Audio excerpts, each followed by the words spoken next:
everyone, thank you for joining us for another Art Around the City Artist Spotlight. Today I am joined by Carol Zahn. Carol was born, raised, and lived much of her life in Ohio and Michigan. However, she has also lived in Europe and enjoys travel. She primarily paints in acrylic in her home studio, finding inspiration in nature's abstract beauty. She exhibits locally in both solo and group exhibitions and has received awards in multiple juried exhibits. You can see a reproduction of Carol's artwork as a part of Art Around the City, located along the west side of the Saginaw River on the Riverwalk Trail, just south of the Veterans Memorial Bridge. Thanks for being here, Carol. Thank you for having me, Amy, and thanks to Studio 23 for this opportunity. I'm going to talk to you today about some things that have made my art practice easier and more enjoyable. The first thing I'm going to talk to you about is some of my favorite tools, and then I'll talk to you a little bit about my process. So my first favorite tool is my trowel. This is a great tool to smooth paint. You can apply it, you can smooth it. It really evens things out so you get a nice smooth finish, especially in the beginning of a painting. Maybe you're not ready for those brush strokes and the ridges that a brush makes as you apply paint, and so this will smooth that out. The brand I like for this is Paven. I think they're originally for applying Venetian plaster, and it is quite an investment. I think this runs around $50. They do have larger ones, so if your work is larger, you may want to go a little bit larger. But anyway, this tool is invaluable at getting the paint on, and the nice rounded edges and smooth surface really help versus maybe the cheaper ones at the hardware store that are built for different uses in the tiling industry, I believe. So let me demo just a little bit. Like I'll do a loose landscape for you as I demo some of these tools. So this tool can apply the paint.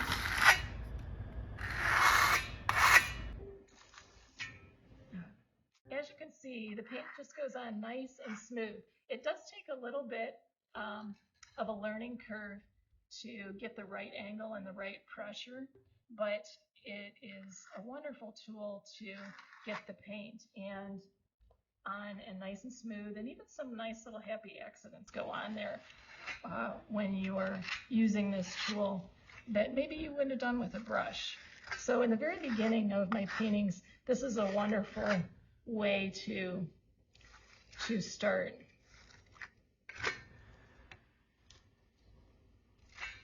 So there's my favorite trowel. It's a little like icing a cake. If you are a good cake decorator, then you won't have any problems with that tool. My next tool is my bowl scraper, and this is from the kitchen department. It's silicone, so it's flexible. It has a rigid center. It's nice and ergonomic. It fits in your hand really nice. It's got a great straight edge, but it also, this for me, for large paintings is kind of nice because it acts like a shovel almost to get the paint on there and just begin building a landscape or the foreground in this instance, and it's just nice directional tool to smooth the paint on there. So, in a matter of seconds, I have the beginning of a landscape that would have taken me a lot longer with a smaller brush. And I don't have the brush strokes to work with just yet because I'm not sure where I want those and if I want those in this painting. So these tools create little, I don't know, I call them happy accidents, maybe that are just a little easier to create than it takes my hand out of it, I guess, so to speak. So great tool. I would be lost without this. I have worked up larger paintings, maybe 50% with just this tool to get the beginning stages and the shapes on there, which is really, really kind of nice. My next tools are my silicone mini tools. And these are great at also mixing your paints on your palette. You can mix your colors just like a metal palette knife, but these are soft and flexible because they're made out of silicone. And they do come in different shapes for different mark making, but they also, just kind of can get your basic shapes down. And what I will do with some of these tools is just start getting my shapes, maybe my trees in here, maybe my mountain ridge will go next. And it's just a way to kind of get going and start loose. And that's what I like about these tools is sometimes when I start with a brush, because I like detail, I will get very detailed very early on. The next thing I know is I've gone down to a very small brush very quickly, and it's too soon in a painting to do that. So these tools don't allow you to do that. You don't have that much dexterity with them, so they're a nice way to start a painting. So those are great, silicone mini tools. And then the item that I would not be without is my straight edge. These are inexpensive. You can get them anywhere at any hardware store, and they come in different lengths. I have a 24-inch for large paintings, like this one. I needed to use the larger straight edge. But if you're a landscape painter like I am, you need to put in a horizon line. There's a straight edge that you need. Fence posts, invaluable for fence posts. The side of a building or a barn. You want to get those edges nice and clean. And so, what you do with these is, let's say I just want to maybe make that horizon line just a little lighter down by and you just lay it at an angle along your surface, and you can cut a nice straight edge.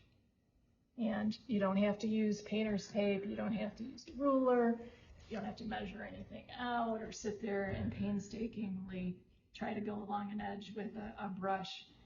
The only thing with all of these tools is, especially the trowel and the silicone scraper and the straight edge, is you want to make sure you keep the edges clean in between strokes. And then also at the end of the day, if you get dried paint on these, it'll come off later, but maybe you don't see it when you're going to do your next painting, and then you're going to drag a little bump of dried paint through your paint, and you're going to get an edge or a mark that maybe you weren't anticipating. So you got to keep the edges of these clean.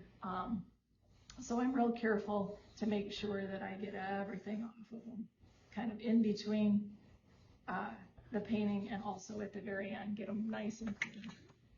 So there's my little landscape demo for you of my favorite tools. And I would go back into this with a lot more detail, but in a few minutes, I have a beginning, I have a start, I have a plan down, which is super helpful. And I just love these new tools. I do use brushes, but this helps me in the beginning get going. So there's my favorite tools. The next thing I want to talk to you about is my process of what gets scaled up in my work, how I choose that, and my way of planning. And this happens after I've hiked to the place that I find inspiring enough that I want to paint. This happens after I've sketched and photographed the area, maybe done some color studies on site.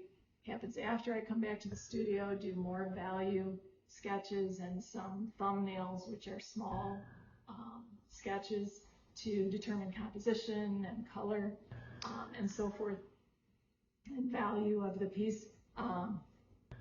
So this is kind of the step that I do right before I step in front of a canvas to work. And it helps me determine which ones are worthy of going larger. So I have set up over here some ones that I brought to show you. I do them in series, so they're 12 by 12, just like I did there for that demo, and they are done, maybe I took 3 days, and I would do 20 minutes for each pass on each one, and then I'd be done for the day, and then the next day I'd come in. So they were done very rapidly in a very loose manner, not a lot of detail, but just enough information to decide whether it's worthy to be scaled up. And this, sometimes they're done of the same subject, and I'm just changing the composition slightly, or I'm changing the color slightly. In this case, for this one, I had a couple of ideas, 4 actually, of a series that I'm doing on dappled light called my Life Walk series. And I wanted to decide, well, which ones do I want to scale up? Which ones are the most interesting or the strongest pieces? And so I did these all quickly in series. Doing them in series helps inform the next one. And so I encourage anybody starting to really work in series. It helps your process quite a bit. So anyway, I got these 4 done, and I line them up against the couch, and I look at them over the next couple days, and I try to decide which ones I'm going to do. So this one, just not as interesting as I had hoped it would be. I liked certain aspects, certain passages of it, but it just wasn't there. This one, a total failure, so we're not going to scale that one up, and that happens. But I'd much rather do this size as a failure than this size as a failure, and get halfway through the painting and decide, boy, this isn't working, now what do I do? I've committed all this time and effort and materials, the cost of the materials, and now I'm in a place where I'm going to have to start over. So that's why I do this. These 2 I felt had some potential. I really liked the perspective of this one. I thought that was interesting, and I really liked some of the different colors here that I used, and the composition also of the one on the right. And so I scaled them up over here to show you. I can bring these over. And they're not exactly, because I made decisions along the way, but as you can see, they're similar. You can tell that this is the same place that I was, same place I was walking. And obviously then the scaled up version has more time and effort and detail in it than these 12 by 12 studies. And then this one is similar to this one. And so this is a step that I didn't always do, and I started in the last couple of years doing it, and it really helps me determine which painting, which image is worthy of my time and the cost of the materials.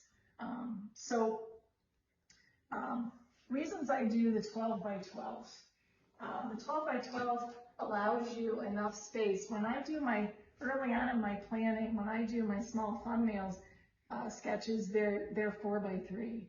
You know, they're very small, and you know, it's difficult to line them up from afar and walk by them as you go by your studio every day and see. Where these, you know, they're lined up on my couch or whatever, and I'm walking by them several times a day, and I can tell quickly with a glance, oh, that one's not working, or oh, that one is interesting, even from afar. So I really like the 12 by 12 size.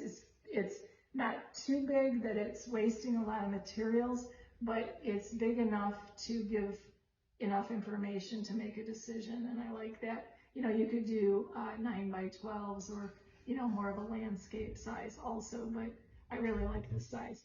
Another reason that I like these is because they're fast to paint.